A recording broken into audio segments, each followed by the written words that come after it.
Hi guys, bits 14, sundry items, very trivial. I thought I'd put it up as a video, just bits and pieces.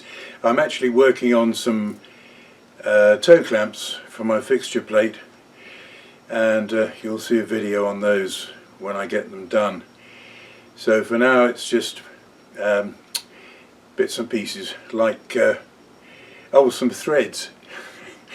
That's explained when I get to it, and a little punch unit, and god dang, I've forgotten what the rest was. Oh yes, I was trying to get out an oiler from the lathe, hoping to replace it with a Gitz Brothers, I forget the name now. Anyway, I ordered some 3/16ths and they're too small, so I've got some quarters on order, but that's another thing, just small item on the bucket list. Anyway, here you go, trivial odds and ends. See you fairly soon when I get these toe clamps finished, hopefully. Okay. A bit of handheld here, I'm afraid. On here there's one of, I think, 4 spring ball oilers which I want to replace. There's that one down here on the drive shaft,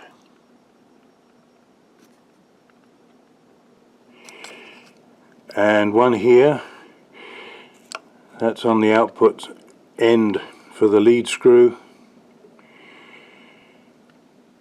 There's actually one on here, but that's not going to be so useful to replace. And the other one here is on the spindle at the front. And I've already started removing that, and the method is down to a guy, Rob, who his channel is Zenudu. Pretty sure he's Australian. And you find the right size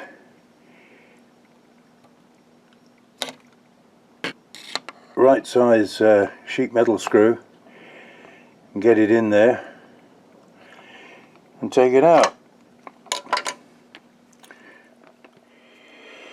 Well, I got 4 these little guys, Gitz Brothers oilers. Unfortunately I chose wrong. These are 3/16, and whoops, let's hold that in some pliers. Yeah, these are nice little units, but I hadn't removed one of the spring ball ones, and you can see, I think 3/16 not going to work. So I might try and make a little sleeve, Loctite it on, or see if I can get some 1/4 inch. But I much prefer this idea. Yeah, so there's one of the little fellas, spring-loaded lid. So if I can get some quarters, or make a little sleeve, we'll see. But anyway, that's a useful method of getting the things out, so I'll have to look into that, see where we can go. Just looked on eBay and they've got some 1/4 inch, in fact there's 5/16, 3/8, there's threaded and all sorts. Anyway, I found 4 push fit 1/4, so I think what I'll do is put these back on eBay and sell those, and that should cover the cost of my other ones, so we'll show you those eventually when I get them. Keith Fenner mentioned very recently something about his early thread and produced a sample. I think it was Keith. And then Chuck Bomberito, outside Screwball, he found his first thread. Well, not to be outdone, I wouldn't say this is my first thread. I probably did some other basic V threads, but this was very early. This was about 1990, I think, and it's basically my spindle thread, and that was made partly for testing things, but then I made this small faceplate with drive pin options. I mean, these are just all stuck in there, they're not all needed, but this also is female threaded for the spindle. So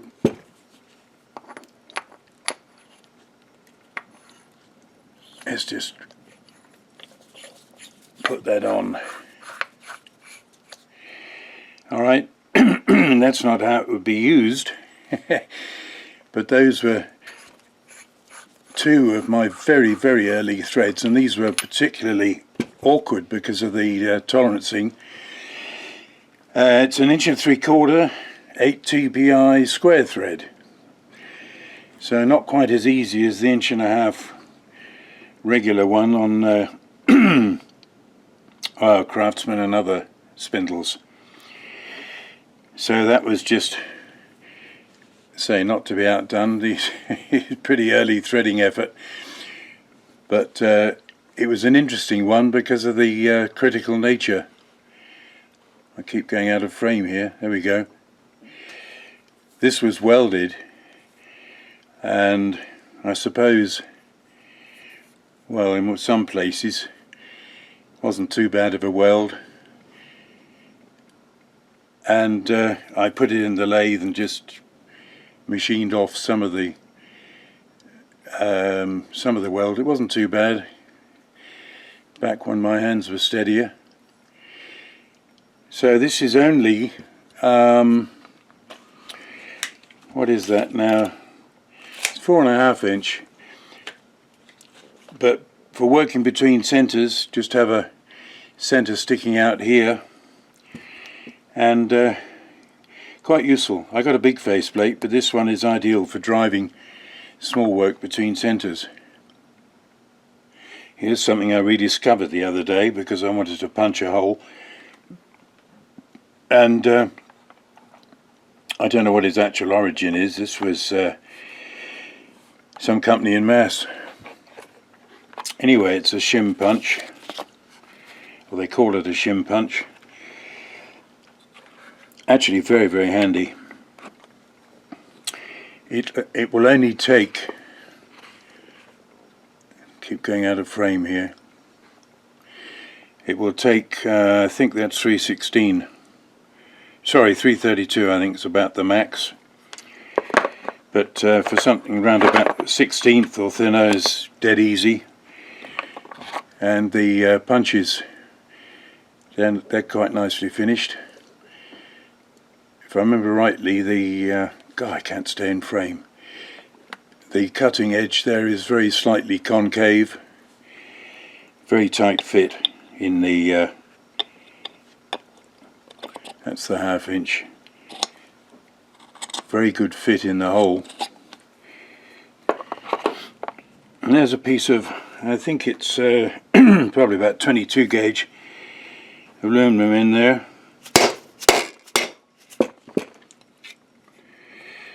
The awkward bit is because of the tight tolerance on this is getting it out. Yeah, you have to wrestle a bit to get the punch out. The easiest way is using something to reverse punch it to get it back out. So there's the hole, completely burr free. Not bad. It's slow to use, but if you want a really nice small clean hole, very handy. This is just another oddment. I'd like to have got one of the Starrett center finders of this model, but trying to save pennies, I thought we'll try and get a import one. Took quite a while to get here, and the trouble is it's metric, which for me is a pain in the butt. However, from the point of view of usage, we've got 4mm, 10mm, and half of 4mm is 079, half of 10mm is 197. So the math isn't as convenient, but I did try it out, seems to work okay. But I like the visual effect of that centre section. Quite nice. Well, quite nice for the money. I think it was about 15 bucks, free shipping. Can't really argue at that. There you go. Nothing of huge interest, just sort of filler. Look, there's one question I was going to ask you guys, and I've just remembered. Lots of people are doing t-shirts and Patreon and everything else. Well, much as I like getting assistance to run my channel, it's really not what I have in mind, particularly with the old standing being so problematic. There's every likelihood that my output will gradually decrease a bit. I don't know, I'll try and keep it going one way or another, but without trying to make any great funds out of it, it did occur to me whether anybody wants any t-shirts. I very much doubt any uptake would be that huge on my channel. Not everybody wants lots of t-shirts, but in case of interest, this is asking for some feedback, alright? I looked at T-Blaster, but they only do the front, apparently. Well, it seems mainly the front. Keith said you could work it to do a back, but what I thought I'd try was T-Spring. T-Spring gives you a front, you can add text, and a rear you can add image. So I'm going to add some pictures here, which are just screen grabs.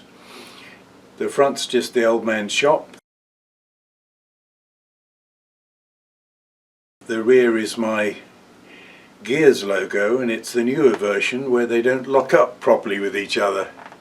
Well, not properly, they don't lock up with each other.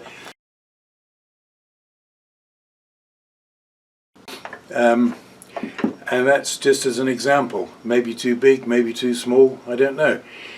So I'm looking for feedback, alright?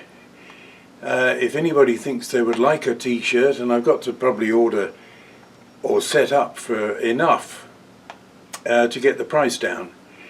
And in the end I should think I probably wouldn't be even making much. I'm just looking to see if there's any interest. So this is the first toe in the water. Let me know if you think you'd like a t-shirt. I expect, I don't know, judging by others it's probably going to be around 20 bucks, but just looking to see what you think. Alright, anyway, that's it for now. See you next time, I hope. Alright, thanks for watching, guys. Bye.